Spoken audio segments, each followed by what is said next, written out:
আসসালামু আলাইকুম। আমি ডক্টর আশফাক রহমান খান। সবাইকে জানাচ্ছি পবিত্র ঈদ উল আজহার ঈদের শুভেচ্ছা। এক্ষেত্রে আমরা কিছু করণীয় জিনিস বলে রাখি। এটি কোরবানির ঈদ। আমি আশা করি যে সবাই আপনারা কোরবানির মহিমান্বিত কোরবানির যে উদ্দেশ্য সেটা সম্পূর্ণ করার জন্য গরুর হাটে যাবেন এবং আপনাদের পছন্দসই সাধ্য অনুযায়ী কোরবানিটি আল্লাহর নামে দিয়ে সেই উদ্দেশ্যটি পরিপূর্ণভাবে কমপ্লিট করবেন। কিন্তু এক্ষেত্রে কিছু জিনিস মাথায় রাখতে হবে যে কোরবানির দিন, আগের দিন এবং পরে আমাদের কি সতর্কতা মেনটেন করতে হবে চোখটি ভালো রাখার জন্য। চোখের জন্য কোরবানি ঈদের যে টিপস সেটা আমার হলো, গরুর হাটে যাওয়ার পর অবশ্যই আপনারা প্রোটেক্টিভ গগলস বা চশমা বা সানগ্লাস ইউজ করতে পারেন। এখন গরমের সময় সানগ্লাসটা ইউজ করা খুবই ভালো। এটি আপনাদের চোখটাকে প্রোটেক্ট করবে ইউভি লাইট থেকে, প্রচন্ড গরম থেকে এবং মোস্টলি গরুর হাটে যে কোনো আঘাত থেকে অথবা ধুলাবালি থেকে।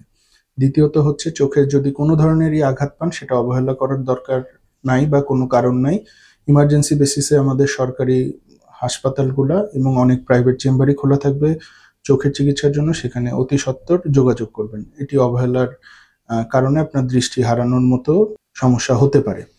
দ্বিতীয়ত হচ্ছে, কোরবানির সময় আমরা যেটা করে থাকি, অনেকেই আমাদের দেখা যাচ্ছে যে আমরা সিজনাল কষাই। অনেকে দেখা যাচ্ছে বাসায় নিজেই নিজের কোরবানিকৃত জবাইকৃত যে পশুটি সেটি আমরা নিজেরাই প্রসেস করে থাকি। কিন্তু এক্ষেত্রে আমাদের যেটা থাকে যে অনেক সময় হাড়ের কণা ছিটে এসে অথবা যন্ত্রপাতির ভাঙা অংশ ছিটে এসে চোখে আঘাতের কারণে বিভিন্ন ধরনের বড় ক্ষতি এবং দৃষ্টি কিন্তু সম্পূর্ণভাবেই চলে যাওয়ার মতো বড় ক্ষতিও হতে পারে।